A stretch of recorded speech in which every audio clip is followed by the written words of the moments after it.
Hey, what's up? Welcome to the first episode of Twisted Six. Today, I'm going to talk about a classic game that we all know and love if you're a Resident Evil fan or you just stumbled upon it. I mean, we played it on GameCube. Some of us went out, got a Wii just to get the game, but today let's talk about Resident Evil 4 Wii Edition.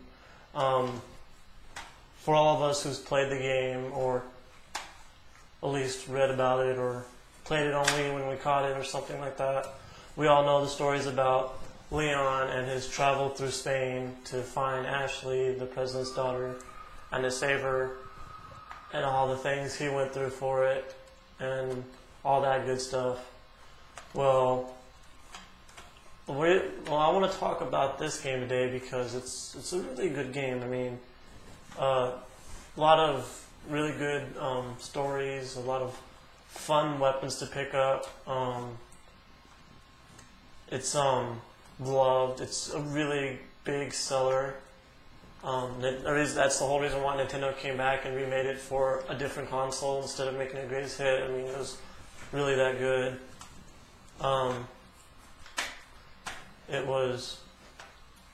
It's just like, well, it's a really big hit. Every game has its biggest game spot. For Resident Evil, it was Resident Evil 4. If you played it on GameCube, you know it's got a challenge to it, even for an easy mode, being that as it is, or as it may, or whatever you want to say. When they made it for Wii, they actually toned down the difficulty a bit because they thought that players would have a bit of trouble playing the game with it at its original difficulty, being it's a whole new system, being wireless and having to use your own motions to do it. So they made it a bit easier to help you get a feel for the game. So yeah, I mean, it's really fun to go through and play. The aiming's a lot better. You don't shake and stuff. I mean, you get to use the Wiimote and the nunchuck in one on this game, so it gives it a really good experience. Like I said, instead of like pressing A and B, you shake the Wiimote to run, and you don't use a laser sighting anymore. It's got a, I guess you could call it a crosshair sort of thing. And I mean, I'm not good with directions in the camera. And the graphics are pretty good too. Yeah, but the game's really interesting.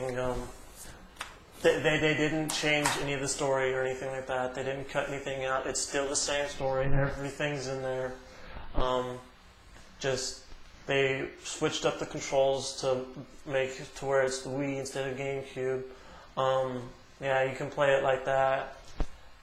I mean, it's still fun playing it over and over and over, winning over the Chicago typewriter and the Infinite Rocket Launcher and the PRL laser and the hand cannon and all the suits. I mean, if easy mode ever gets too easy for you, there's always pro mode, or what you can do is to bring back that difficulty, you could use the classic controller. I'll talk about that along with the Wiimote and the nunchuck for those of you who have no Wii or are new to the Wii. The classic controller basically takes you back to the days of the Super Nintendo with the A, B, and X, Y, and the left and right, and the DuraPad. Except for with this classic controller, you have analog as well. It's a really interesting thing to try, really cool experience. For those of you who love the laser sighting and it's just that little thing that gets you, and you don't like the fact they switched up for a crosshair, you can use a classic controller and they'll give you your laser sighting right back. Overall, Resident Evil 4 is a really good game for those who like a thrill or just now starting off. Not a lot of fast action there. It's really slow and steady. It's a really good game for those of you, like I said, starting out on Wii, who love zombie games or a Resident Evil fan or just flat out Leon fan like me, I'm gonna have to say with Resident Evil 4, it's 4 stars out of 5.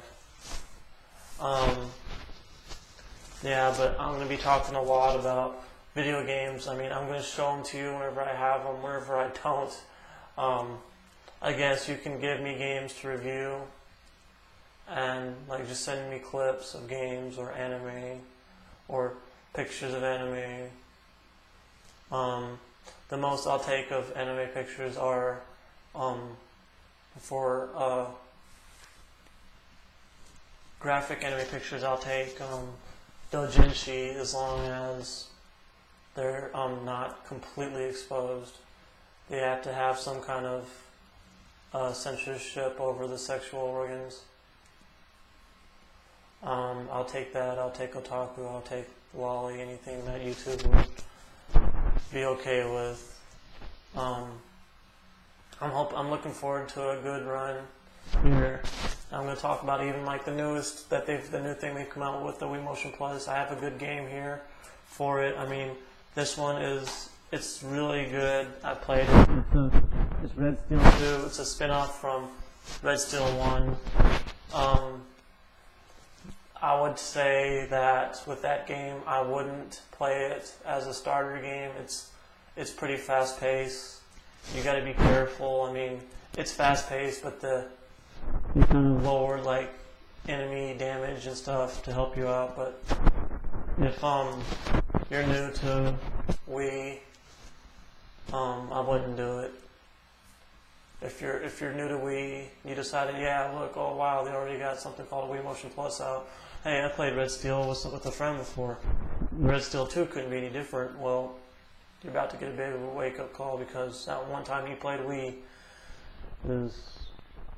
it's not going to give you enough experience. I had a bit of trouble with it. I died a good few times, even though I've had a Wii for I've had it since they were still new. I'm out of time, guys. I'm Fox. Like I said, this is 26. Leave me some comments in the section down below. Give me some clips, some anime, something like that to review. I mean, I didn't have any anime for you today. I'm sorry. We're out of time. I'm gonna go play some games.